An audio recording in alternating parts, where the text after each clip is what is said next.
All right, Alexander, we have Boris Johnson hit once again with the Zelensky curse twice. One time as prime minister and now as parliament member. But Boris Johnson has to step down. Actually, he announced that he's going to be stepping down as an MP. And the reasons that he cited was a Partygate investigation. And I was reading a CNN article on this, and CNN actually claims that this was a smart move on behalf of Boris Johnson from the standpoint that Boris gets to preserve his legacy. In other words, he doesn't have to worry about getting voted out or some sort of scandal that throws him out of office. He resigns on his terms, and he can come back and fight another day. I'm not sure what you make of that analysis, but Boris is, I guess, to a certain degree, he is resigning by choice instead of having to be forced out by this Partygate scandal.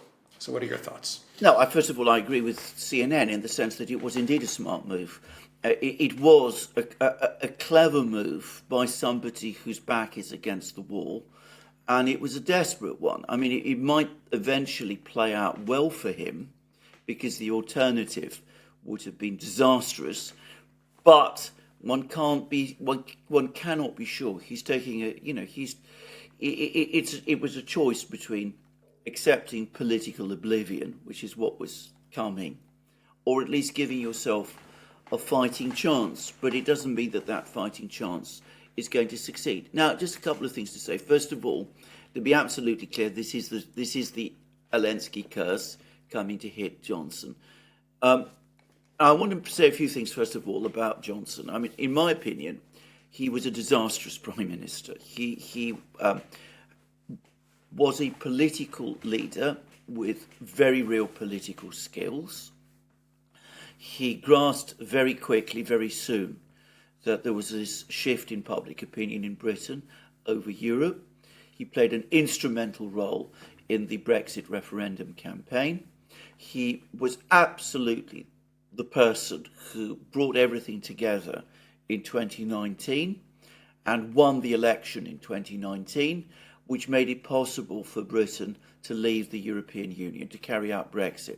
And can I just say, and this is a point which most people are not aware of, but in 2019, Boris Johnson won a bigger share of the vote and 500,000 more votes than Tony Blair did in the Labour landslide of 1997. I mean, he didn't win as big an electoral landslide in 2019 as Labour did in 97, because despite what people say, Corbyn was able to hold together the Labour vote more successfully than the Conservatives were able to hold together their vote in 1997. But if you look at the actual percentages, Johnson actually won more votes and won a higher percentage of the vote in 2019 than Tony Blair did in 97. And, that's the thing people tend to forget and overlook.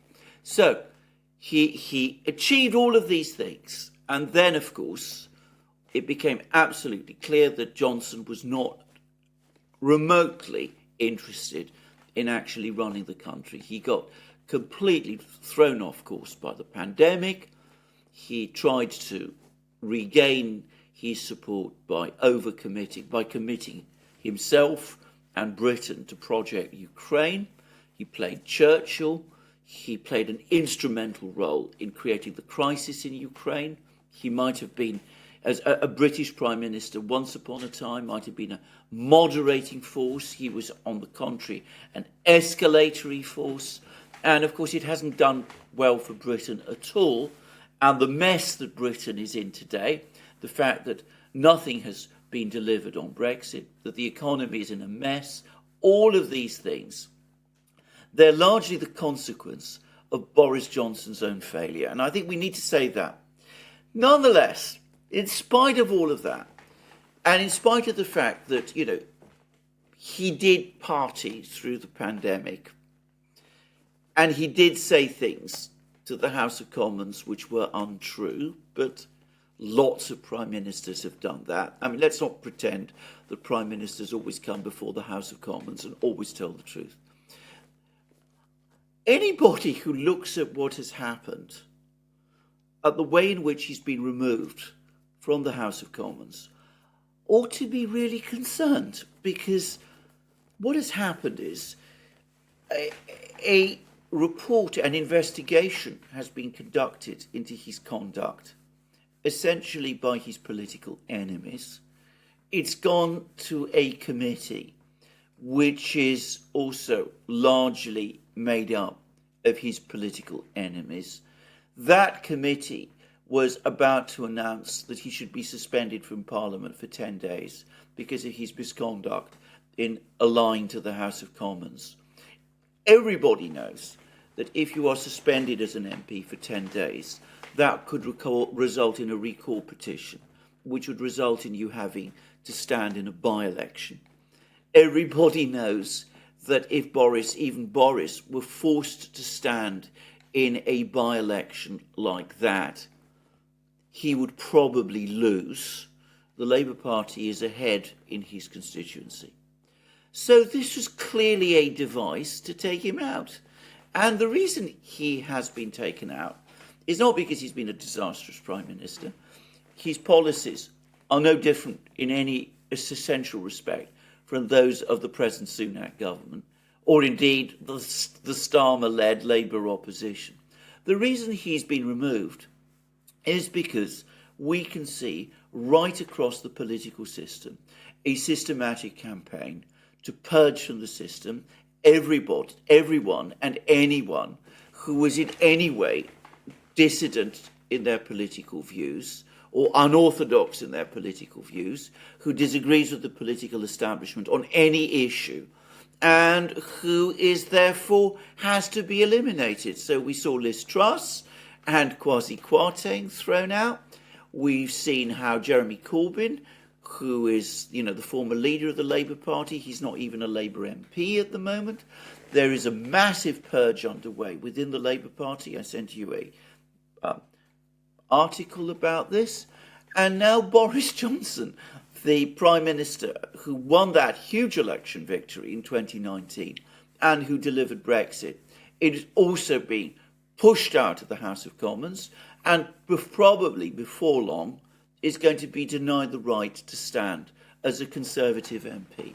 So what that means is that come the next election, the two men who led the two big political parties in Britain, Boris Johnson and Jeremy Corbyn, Johnson, who won this huge victory in 2019, Corbyn, who came very close to winning that big upset victory in 2017, neither of those two men, short time ago leaders of their parties, will anymore be members of their own political parties. I mean, that gives you a sense of the scale of the purge that is taking place. I always considered people like Liz Truss or Boris Johnson part of the Uniparty, but I guess the overall plan is to build the ultimate Uniparty. It looks like the UK is constructing the ultimate political system Uniparty, where not even 0.001% they won't accept 0.001% of dissension.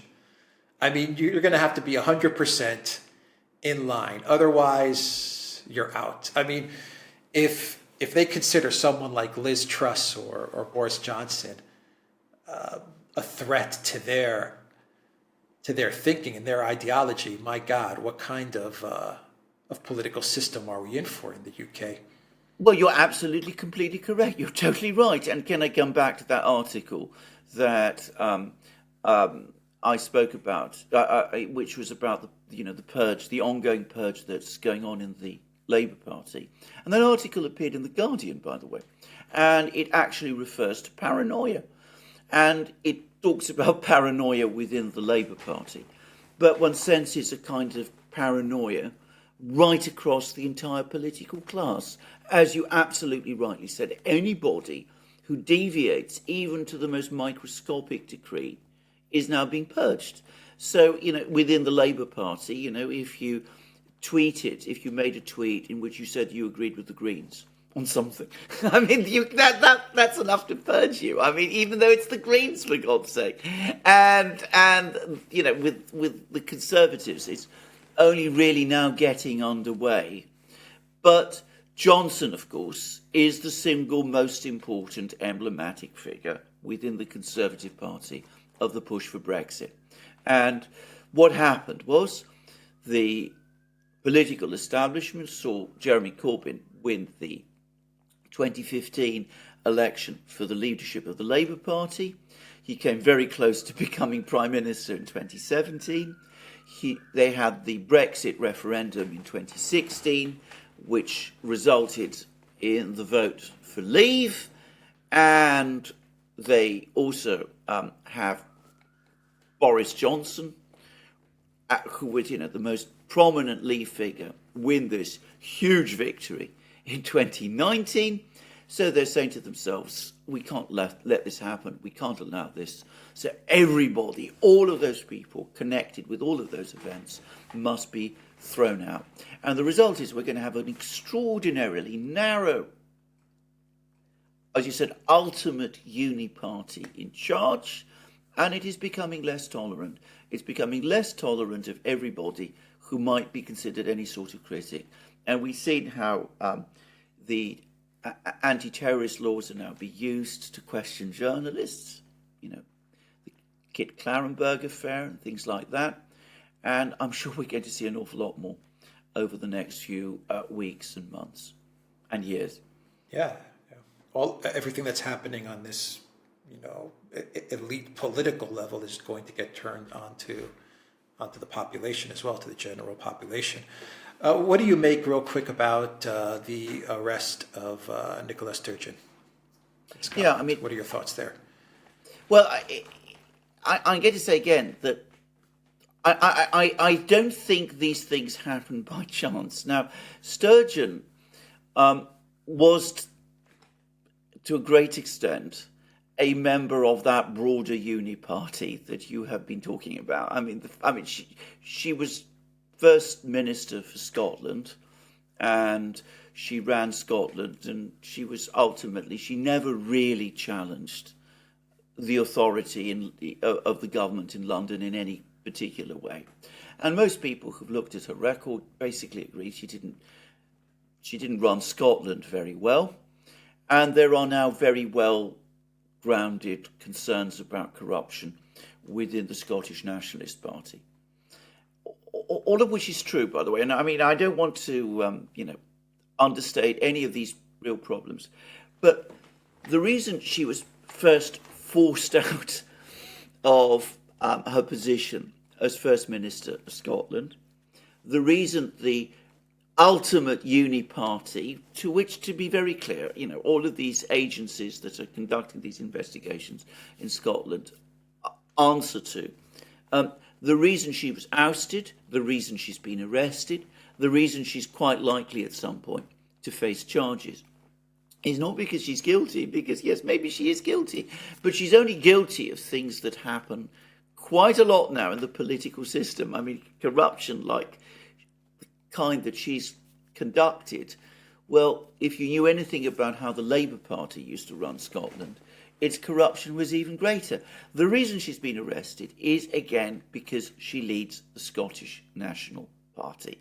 And the Scottish National Party, again, is a kind of challenge, however incoherent, however weak, to the dominant position of the ultimate uni party in London. So the project now is to destroy the SNP, just as the left of the Labour Party has been destroyed, just as the right of the Conservative Party is being destroyed. You destroy the SNP as well. You do it by discrediting it, by constructing the scandal around Sturgeon, and then, of course, you return Scottish politics to the old situation it had before the SNP broke through in the mid-2000s. You bring back a situation where Scotland is once again controlled by Conservative and Labour being both branches of the ultimate uni-party in London. I want to make it clear again, I'm not giving Sturgeon a clear pass here. I mean, I don't know about, I'm not familiar with the exact charges against her. I didn't think she was a good First Minister.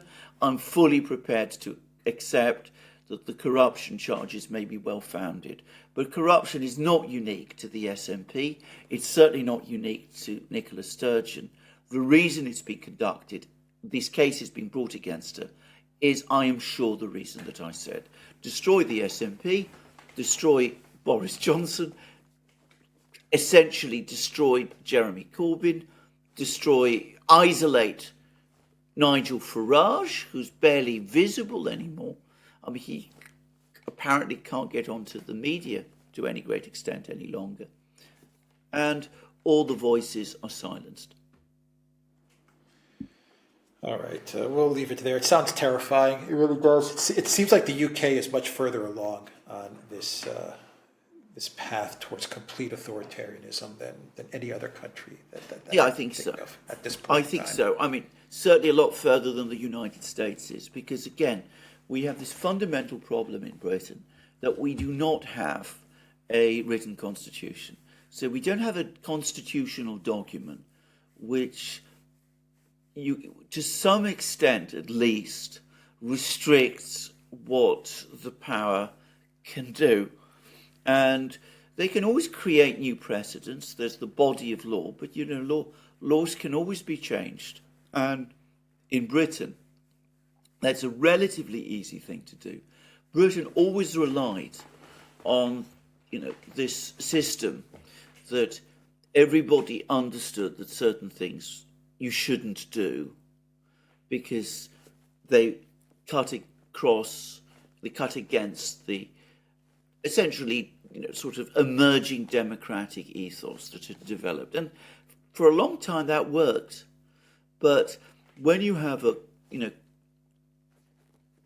political establishment that is both extremely ruthless and very insecure at the same time, because they do feel very insecure, then of course these conventions don't really matter anymore. They can just be pushed aside, and they are being.